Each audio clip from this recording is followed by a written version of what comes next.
Okay, నమస్తే అండి. మేము టెక్కలి అభయం యువజన సేవా సంఘం నుంచి వచ్చాము.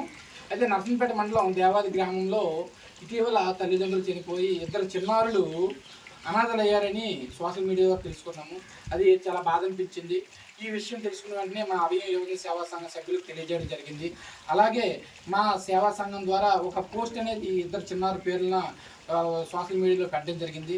పెట్టిన వెంటనే ప్రతి ఒక్క దాత స్పందించి సుమారు ఒక 150 మంది దాతలు స్పందించి వాళ్ళకు తోచిన సహాయం 100 రూపాయల నుంచి 2000, 5000 వరకు కూడా వేసిన వాళ్ళు ఉన్నారు.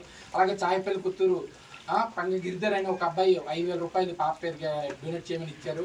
అంటే ఈ చిన్నారులు అనాథలు వాళ్ళకి ఏదైనా సహాయం చేయాల ఆలోచనతో చాలామంది ముందుకు వచ్చి సహాయం అందించారు. వాళ్ళందరికీ కూడా మా అభయం యువజన సేవా సంఘం నుంచి ధన్యవాదాలు తెలియజేసుకుంటున్నాం. ఈరోజు ఈ దాతలందరూ స్పందించి ఇచ్చిన ఆర్థిక సహాయాన్ని 50,000 రూపాయలు ఈ చిన్నారులకు అందజేయడం జరిగింది. ఈ అమౌంట్ను మన రామ్ గారు సర్పంచ్ అయినటువంటి రామ్ గారికి ఈ ఇద్దరు పిల్లల పేరున ఫిక్స్డ్ డిపాజిట్ చేయమని మా అభయం సేవా సంఘం తరఫున కోరడం జరిగింది. అతను 1 వీక్లో అది ఫిక్స్డ్ డిపాజిట్ చేసి మా ఫామ్స్ పెడతామన్నారు.